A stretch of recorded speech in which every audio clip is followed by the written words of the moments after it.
Right, so let's get started. So first of all, who am I? So I run Autistic Girls Network charity, which is a very tiny charity, although fast growing, that supports autistic girls and women and their families and campaigns for earlier diagnosis for autistic girls, particularly because they are diagnosed around 6 years later than boys. That's why we focus on girls. I've got two autistic young people of my own, a son and a daughter. They are both definitely young people now. Only one of them is indeed still a teenager, and even she is only just still a teenager, which makes me feel very old. I'm neurodivergent myself, and I've written a book called Nurturing Your Autistic Young Person. I have a master's in autism, and I'm just about to start my PhD on Friday, in fact, which is a little bit scary. And as a family, we have our own experience with all of those things: CAMS, intensive support, social care, EHCPs, you name it, we have done it. So any questions about any of those is perfectly okay. And just a little bit about the language. If you've seen one of my webinars before, you'll have seen this slide before. Just to let people know why I'm using the language that I'm using. I don't use the term ASD because autistic people are not disordered. Autism is not a disorder. It's certainly not a mental health disorder, as it is categorized in the diagnostic manual. I don't use person first language, so that's person with autism. I say autistic person, and that's for a variety of reasons.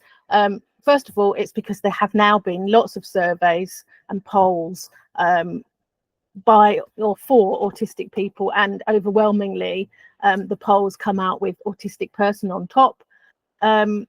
Also, saying person with autism makes it sound a little bit like a handbag that you can pick up and put down, or an illness that you can have or not have. Whereas autism is part of you. If you're autistic, you've always been autistic, no matter when you found out. Even if you found out when you're 83, you've still been autistic since the moment that you were born. It's not something that you can take out of you or extract. It's part of your whole being. It's part of your identity. Only part of it, but nevertheless, it is part of your identity. However, having said that, what you say is entirely up to you. I'm only telling you what I say. So tonight we're talking about reasonable adjustments. If you want to, we do have a document in the download section on our website, which talks about all kinds of reasonable adjustments that are possible. And it is not, sorry, that's my spaniel, if you can hear her. It's not an endless list, but it's also not a list that's got, you know, some kind of finite amount to it. I do apologize because I'm being distracted by my naughty spaniel at the moment. There are all kinds of reasonable adjustments that you can make, and they are completely individualized to the person, or should be individualized to the person. So I can't tell you a school that, you know, there are 25 different reasonable adjustments that you should be making in this situation, because it's not true. It entirely depends on the student. It entirely depends on the environment within the school. It entirely depends on, in some cases, how much knowledge people have about neurodiversity. So, you know, it's totally depends on the situation. So there could be 1,000 different reasonable adjustments that could be made depending on what's going on. So first of all, let's just very, very quickly talk about what are reasonable adjustments. They are basically changes made to a situation or an environment or a service or an assessment, or the way that those things are conducted, that reduce or remove any kind of disadvantage caused by the pupil's disability, or in the workplace, the employee's disability. And they're needed because some disabilities make it harder for, you know, in schools, students to be able to cope with the environment, or in exams to be able to show what they know and they can do in an assessment, than it would have been if the student wasn't disabled. And let's talk about who are they for. Sorry, that's a bit freaky, that picture. It freaks me out when I look at it. I need to put another one in there. So anyone can ask for adjustments if they need them, but to have legal rights to reasonable adjustments, and they are a legal right, you will need to be defined as disabled under the Equality Act 2010. And this usually means like how your condition affects you, not what your condition is. You don't have to be diagnosed. You do not need a diagnosis to be recognised as disabled. And, you know, that's a good thing, because there, as you know, there are long waiting lists to be assessed for certain things like autism, ADHD.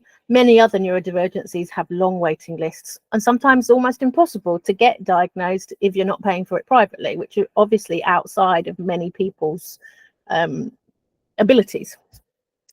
But if you think that you might be neurodivergent, or if you're a parent and you think your child might be neurodivergent, schools, colleges, universities shouldn't insist on a formal diagnosis before offering learning support and before making reasonable adjustments.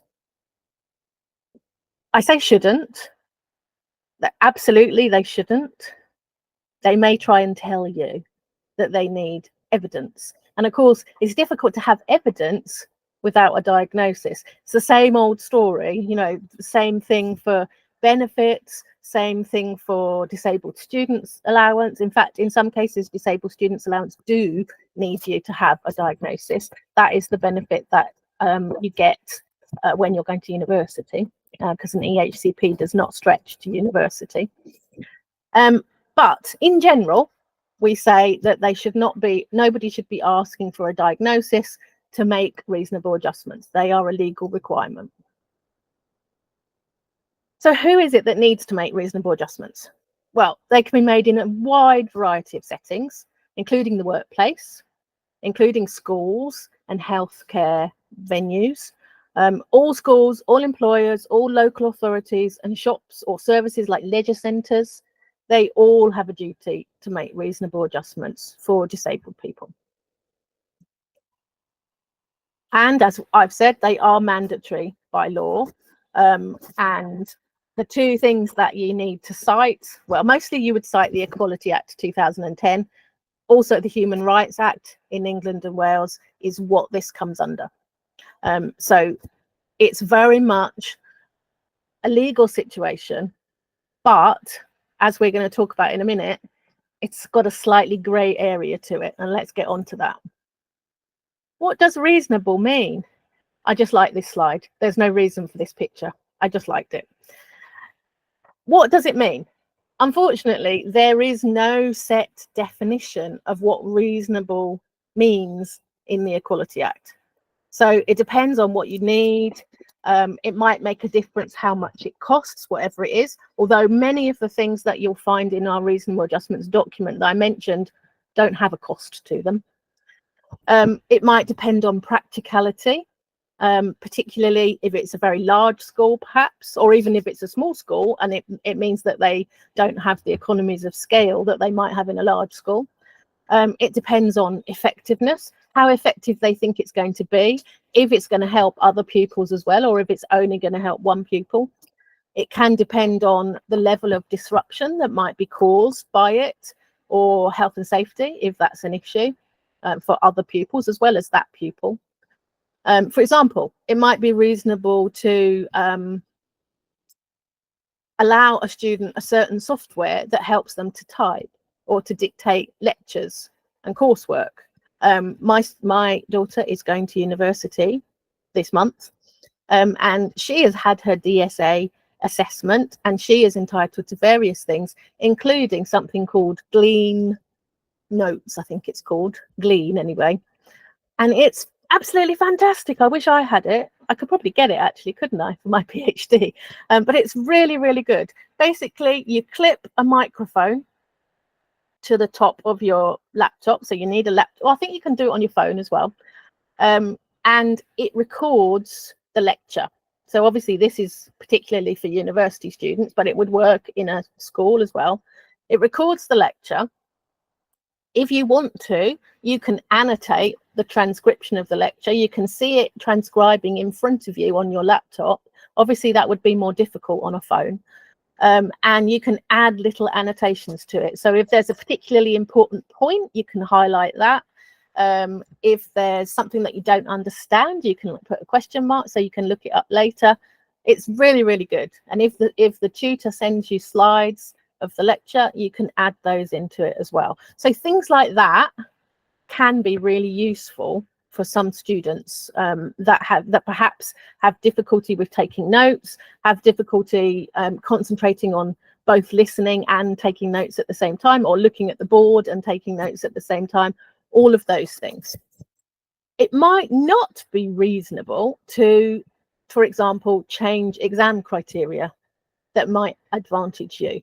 And we are going to look particularly at exams because they have their own little set of extra nuanced difficulties. And there's also a timing element to exam reasonable adjustments as well. It might not be reasonable to make an adjustment that works for you or works for your child, but affects other people's access needs or other people's health and safety, for example. So, for example, floor markings for visual impairments might be a trip hazard for other people. Things like that. There's always ways to work around these things, but sometimes it needs some compromise about what works for everybody. If you can't agree with reasonable adjustments that they're making, and you believe that perhaps there is disability discrimination happening, then only a court can actually decide what is reasonable. Otherwise, both sides are just arguing with each other. But if an adjustment really costs very little or costs nothing, and it's not disruptive to other people, it's going to be counted as reasonable unless there's some other factor, such as, research has proven that it has no effectiveness or something like that.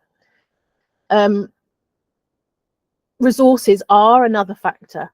And so we get a lot of questions about reasonable adjustments in our Facebook group. And some parents report that schools said that it would be too expensive to make whatever adjustments it was. Obviously, some adjustments cost nothing. Other adjustments do cost money, especially if they need changes to the fabric of the building, for example, or if there is no EHCP present and you are asking for something that needs extra members of staff. So once reasonable adjustments start costing a lot of money, you really need to be getting into applying for an EHCP, because then that will pay for them. Contrary to what is reported a lot in our Facebook group, where people have said, the school said we can't do that because that would be treating them differently to everybody else. That is absolutely what you can do for reasonable adjustments. You can treat disabled people better or more favorably than non-disabled people. And sometimes this is actually the solution to what's happening, because what you're trying to create is equity. You're trying to create an equity of experience, an equity of being able to do whatever the thing is that they're trying to do. In reality, it may take several different adjustments. You may need to play about with what works to deal with the disadvantage before equity is achieved. And employers and schools and all those other places that we talked about, they can also consider whether it's practical to do the adjustment. So basically, the easier the adjustment is, the more likely that it will be considered reasonable. But just because something is difficult, it doesn't mean it can't also be reasonable. So you just need to balance it against all the other factors. It is important to remember, though, that you can't just have whatever you want. It does have to be reasonable, whatever that means. And it can mean different things to different people. I'm sorry that we're losing the cow now, but we're going to go on. It is really important to put support in place, particularly for neurodivergent pupils, because anything that enables them to have more autonomy is going to make such a difference to their school experience. It's going to make such a difference to the success of their school experience and the happiness of their school experience. So it is really, really important, and it's better to get it sorted out earlier rather than later for just that reason.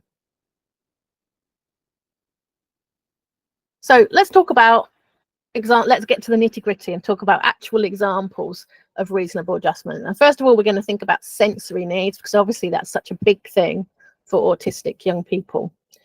And so we are going to cover school uniform in a little bit. So I'm not going to particularly mention school uniform here, but it's absolutely a reasonable adjustment if you were allergic to synthetic materials, for example. Wearing cotton clothes would absolutely be a reasonable adjustment. Being taught in multi-sensory ways, again, would be a reasonable adjustment. Having practical equipment to support that learning. So, for example, the software that I just talked about, but also the microphone that I just talked about, or headphones, for example, or having a laptop so that you didn't have to write if you had dyspraxia. All of those things could be a reasonable adjustment, and there is an endless list. You know, I could sit here and talk for the whole hour and tell you different things that could be a reasonable adjustment. It's very, very personal. So use of a quiet area or a sensory room, if there is one, could be a reasonable adjustment, and is just the kind of things that are written into EHCPs, for example. Use of a fidget toy, although it slightly raises a red flag for me when that is written in an EHCP, because it often means that the person who wrote it has a very fixed idea about what a fidget toy is. So it needs to be dependent on the needs of your young person. So what works for your young person may be completely different to what works for, you know, the last 3 autistic pupils they had. And so it needs to be very, very individualized, and that's going to be a recurring theme tonight. Regular breaks, for example, is a reasonable adjustment. Using different ways to record your work depending on your processing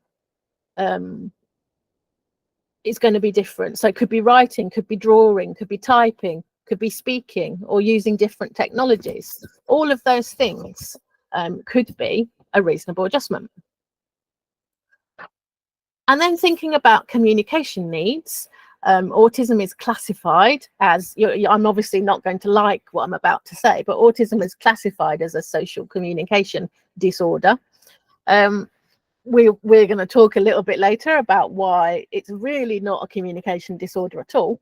But anyway, let's talk about reasonable adjustments for communication needs. So things like providing a visual timetable, or providing a timetable in a different way to the norm, is very much a reasonable adjustment. Or a personal visual timetable, or using labels and signs around the school.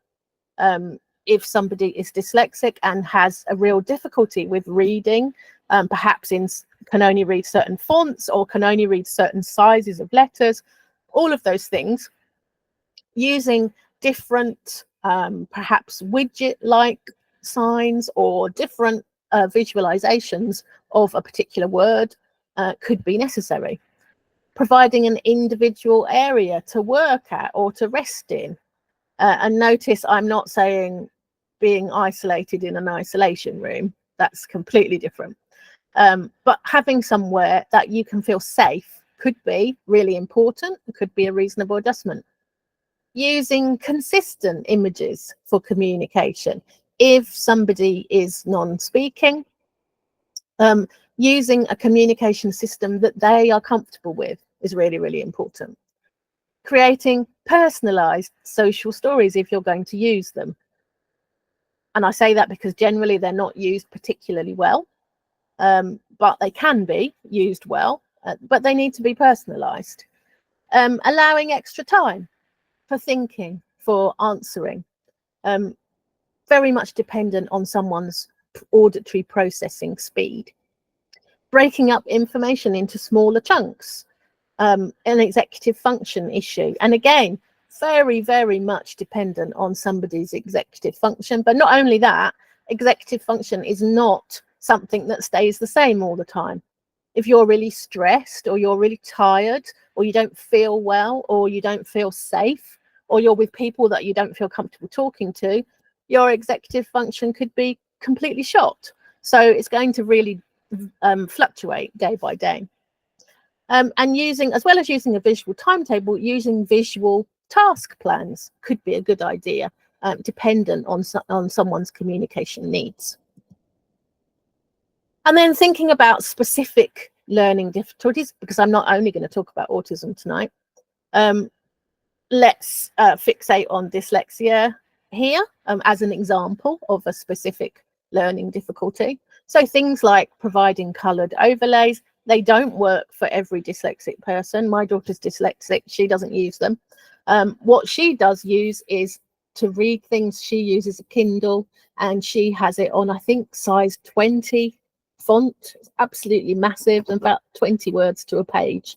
And she uses the dyslexia font, and that's what works for her, but that doesn't mean it works for every dyslexic person. So it needs to be individualized, providing visual aids, memory aids, depending on someone's short-term working memory. Breaking up information into smaller chunks, again, could be very useful. Providing technology such as a laptop or interactive software. And maybe, depending on, and this is where it would get more expensive, use of pre-teaching or intervention groups or something like that. Because obviously that is then, we are then talking about an additional member of staff. So once you get into that, then you are getting into the realms of applying for an EHCP. And then thinking about ADHD, for example, having regular breaks from working to rest or to move, probably more likely than rest. Again, breaking tasks up into smaller chunks. You can see how often that appears, how important it is.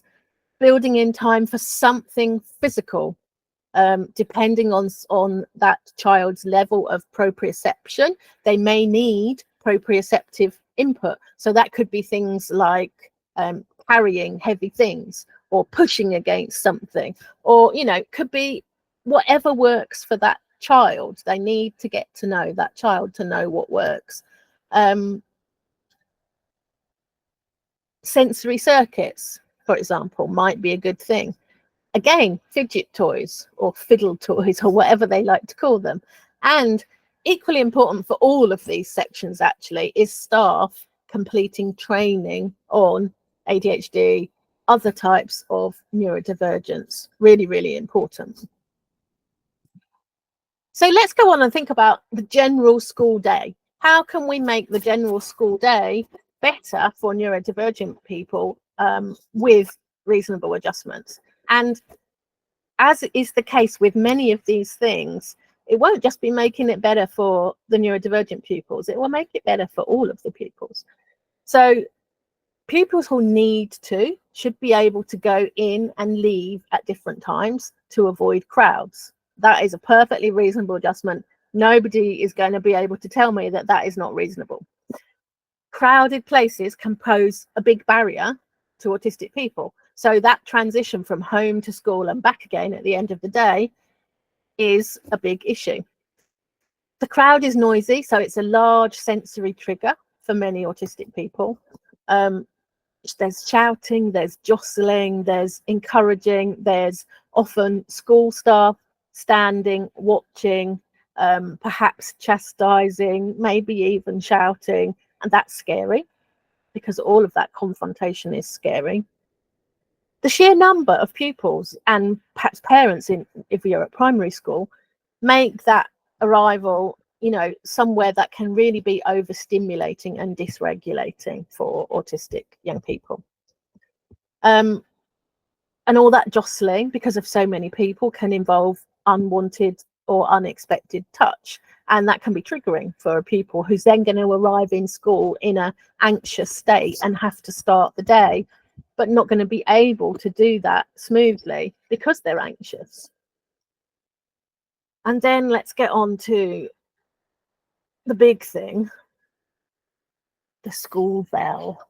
Now, I know this doesn't happen in all schools now, but when it does happen, it can be very loud, it can be very jolting, and its entire purpose is to interrupt you. It's to interrupt your thoughts, it's to stop what you're doing. from a sensory perspective, it can really leave autistic students, you know, with their nerves completely shook up, or at worst, it can be really painful. I read something the other day. An actually autistic advocate had done some work in a school where they turned the school bell off because one of the pupils used to become unconscious every time. That one of the autistic pupils used to faint every time the school bell went off. And so they turned the school bell off. And they turned it off for 3 years while that autistic pupil was there. And then when she left, they turned it back on again. And it was so loud that she said it made her teeth rattle. It was so loud. But they had done without it for 3 years. I don't understand what was behind turning it on again. But anyway, the other problem with school bells, as well as their loudness and their suddenness, if you're not paying attention to the time, is that they also precede a transition to a new classroom or to assembly or to break or lunch or whatever it might be. And that means more crowds. It means more change. All of those transitions are hard. All of those transitions are, you know, releasing you into that crowd of people where you can't predict what's going to happen or who's going to touch you or who's going to shout at you. So those things are hard. We do not have workplaces with those loud bells generally, maybe some in factories or something, but in general, in the workplace, we do not have those things, unless prison is your workplace, perhaps. And the connection with a kind of warning system can leave your nerves in a kind of a fight or flight state all the time. They're not good things.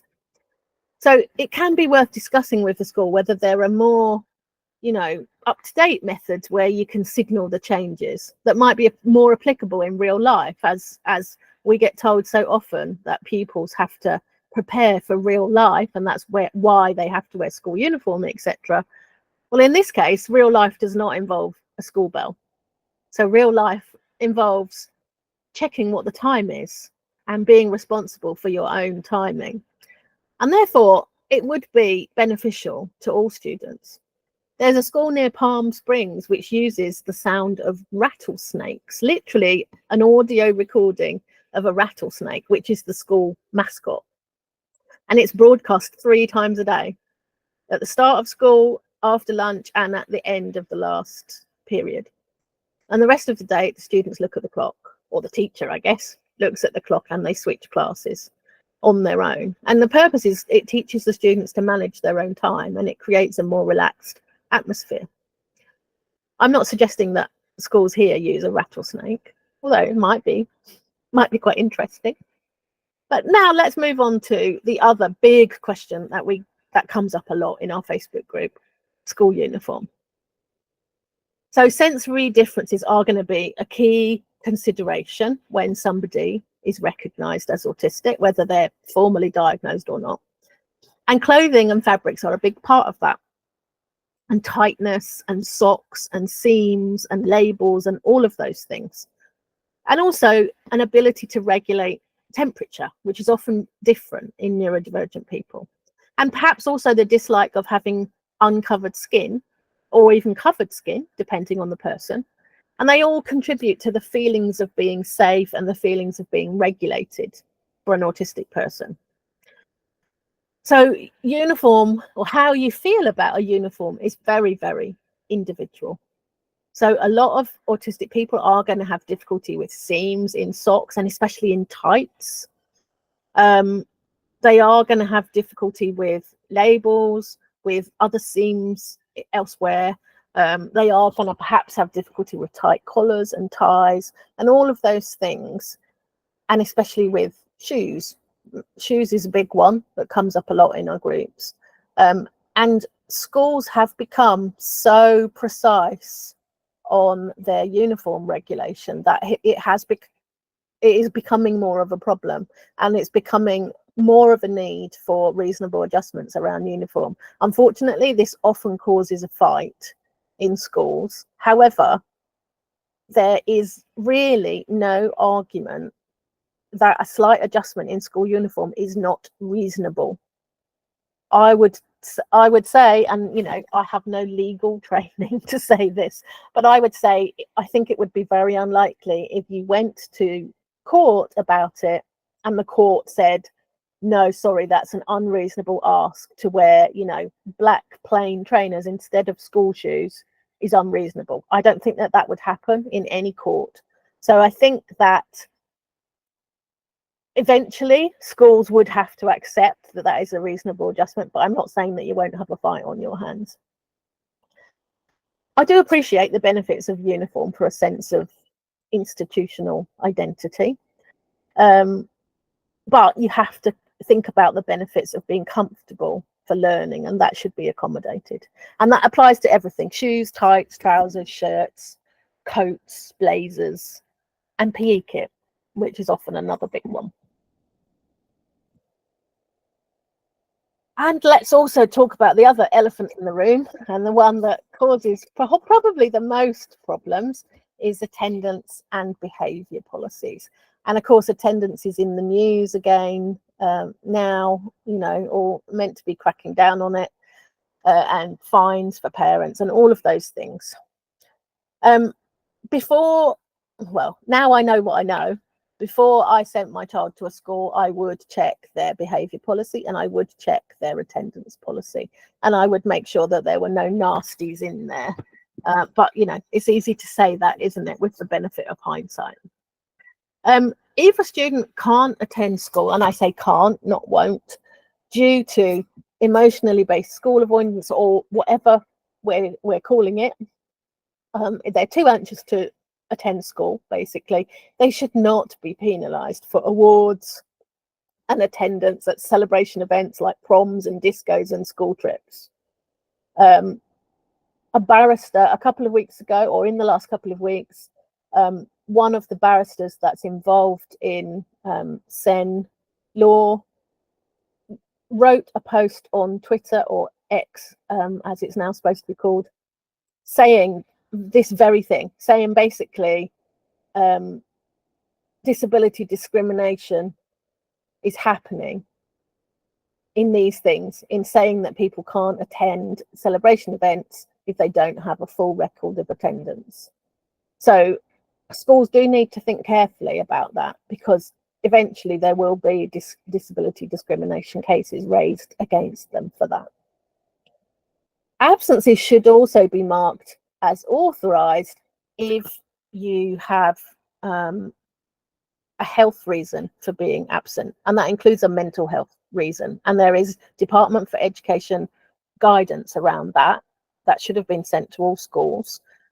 It's a changing feast though, and you can keep up with that kind of thing if you join them. If that's an issue for you, you can keep up with it in the Not Fine in School Facebook group, where they are really, you know, they're really up to date with stuff around that. When a student seeks to regulate themselves by fidgeting, you know, maybe with blue tack or whatever that they use, or with chewing where their needs require it, or with being situationally mute and not verbalizing a response, or with wearing ear protectors or not making eye contact, behavior policies must be adjusted to include that student's needs. Blanket policies are not law. School policies are not law. Reasonable adjustments are, and they are a legal requirement. And so, you know, wearing ear protectors is absolutely a reasonable adjustment. There is not a court in the land that would say that that was unreasonable. Not making eye contact, again, is absolutely a reasonable adjustment and doesn't cost anything. But the staff need to be trained that that's what's needed. They need to be trained that not making eye contact is not being rude, and you can still listen to somebody. In fact, if you're autistic, it's very likely if you are trying really, really hard to make eye contact, you're not hearing what they're saying at all, because you're concentrating too hard on trying to make eye contact. So the thing is, we've been brought up in a certain way, haven't we? And society tells us certain social rules. And one of our social rules in this country, at least, is that look at somebody when they're talking to you. But of course, it doesn't work for neurodivergent pupils. But staff have to know that so that they can put those reasonable adjustments in place, or be told it and believe you. if a mistake, for example, was made by a supply teacher in bringing up a pupil on a breach of behaviour policy, the school should apologise and remove the behaviour point or the negative comment or whatever has happened. There's also a big problem with school exclusions in the UK, and has been for the last 20 years. It's not a new thing. Pupils with SEND are disproportionately impacted by these policies. They're disproportionately impacted by exclusions and policies that can lead to internal inclusion and temporary or permanent exclusion. This should not be happening. If this is happening, that is again something that could be classed as disability discrimination. But the problem is, when you are a parent that is dealing with all of this and is also dealing with a dysregulated child, you kind of have to weigh up, is it worth it? Do you have the spoons to fight it? And that, again, that's entirely up to you. Nobody knows what you're dealing with and whether you have the energy to deal with fighting disability discrimination as well. And what's also needed is a whole school, not just staff, but all of the pupils, understanding of neurodiversity and difference, not deficit. And it's really important to remember that autism is dynamic. When an autistic person is feeling safe, they're feeling confident, they may use different communication styles compared to when they're just coping or when they're not coping. And they might also be more comfortable communicating with another neurodivergent person or about a subject that they're really interested in. And so with that in mind, it's also important to understand how that autistic individual might wish to communicate, depending on the circumstances. It might be speaking, it might be non-speaking, it might be written, might be using a text, although there's obviously the problem with mobile phones in schools. It might be using an augmented communication system. It might be different in a lesson compared to in, you know, a small meeting or a supportive meeting where the young person is with a one-to-one or is agreeing to some kind of intervention. And also, school staff need to remember that neurodivergence is heritable. It's inherited from parents, from family, and communication with the family of a parent of a neurodivergent pupil, you need to remember that you're probably communicating with a neurodivergent parent too. So all of those differences should be taken into account. And then, you know, one of perhaps the most well-known things about autism and support for autistic people is that change and transitions are difficult. And so this is an obvious area for reasonable adjustment, giving understanding support for changes and transitions. And also really important to consider small changes, not just big transitions. So, you know, going to the next lesson in a crowded corridor could be almost as stressful as having an outing the next day or something. Transitions within the school are really important to appreciate the needs of the learner. Some are going to have more impact than other ones, but we need to remember that they might cause anxiety, and that anticipating what's going to happen can also be anxiety inducing, and it's important to know that. So big transitions could be, you know, changing school, changing from primary to secondary, returning to school in September after a long break, even returning to school on a Monday after a bank holiday or something, and the start and end of the school day. Timetables that have week 1 and week 2, those are difficult and anxiety inducing because you have to remember which week it is. Exams, obviously. Changing sets in class, if they're put into sets, those can be difficult. And then smaller transitions are those moving between classrooms, moving from one subject to another because you have to code swap, if you like. An unexpected teacher or a supply teacher. Starting a new topic can be different because you don't know what to expect, and uncertainty equals anxiety. A new seating plan, always difficult. So all of those things are all things that need to be borne in mind when you're thinking about reasonable adjustments. And then, of course, there's everything else. There are so many other things that we could talk about. Could be that play therapy or Lego therapy might be appropriate, as long as it's not trying to modify autistic behavior. It could be speech and language therapy might be beneficial, again, as long as it's not trying to modify autistic behavior. Developing a relationship with parents and communicating about the school day, not just academic stuff or behavioral stuff, could be really important. What we found when I was involved in the Autism in Schools project with parents was that they wanted to know, they were worried about their child in relationships, in friendships, whether they were happy, just as much as about the academic stuff. They certainly didn't want to hear that, you know, they'd got 3 more behavior points that day. They wanted to hear about that. They wanted to hear that their child had played with other children at playtime and things like that. So that kind of communication can be a reasonable adjustment.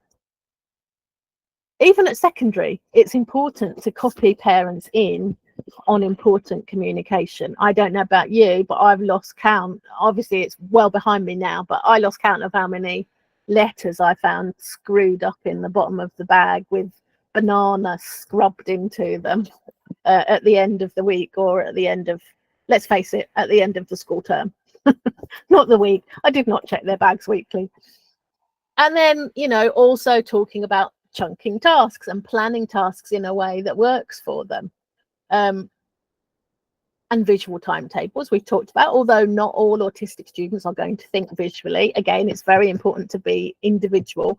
There is no one size fits all solution. Just like all of us, we're all different and we all have variable strengths and interests and support needs. So, you know, the possibilities are endless. So let's talk very quickly about exams. I will stop in a minute so there's time for questions, but I think exams are important. So the Equality Act 2010 requires exam boards to make reasonable adjustments for assessments for disabled students. And they publish their arrangements for making those reasonable adjustments, including how a student qualifies for a reasonable adjustment. They only have to make that adjustment if the student's disability makes it substantially harder for them to show what they know or understand and what they can do. So examples could be, or these are probably the most common ones, modified papers, for example, large print or braille, assistive software, for example, voice recognition systems or computer readers or human readers, of course, help with specific tasks. So, you know, then you've probably got your human reader there. Changes to how the assessment is done. For example, the English language GCSE has an oral element, and you can do that in different ways, and you don't have to do it in front of an audience, for example. You don't have to do it in front of the whole class. Extra time, of course, could be exemptions. There's loads of other things, but those are some of them. But some of these can be really pivotal to actually being able to complete the assessment in a way that you know that you can do. And that means different students with the same disability won't always get the same adjustments. The same student might get different adjustments for different assessments. And if a student's disability doesn't affect their ability to demonstrate what they know, then they won't get any adjustments. And the exam board has to decide based on students' circumstances, and therefore the schools have to put that information in front of them early on. So if you're getting towards GCSE year or A-level year, that's something to be thinking about. And you need to ask as soon as you can. Sorry, I need to go to the next slide, because it has to be their normal way of working. So if, for example, you need a reader in an exam, that has to be what happens. You have to have things read out to you in class. You can't just have it for the exam. So all of these things need to be discussed with school, and they have to get things in place in time for this to be able to happen. So ask your you know, your Senko about all those things, or there will be a dedicated exam person as well that they might put you in touch with. Right, I'm going to stop there. But I do want to say all of these things, get it in writing. It's always a good idea to get everything in writing, and then nobody is making mistakes and nobody can tell you that that didn't happen. So get it in writing. Okay.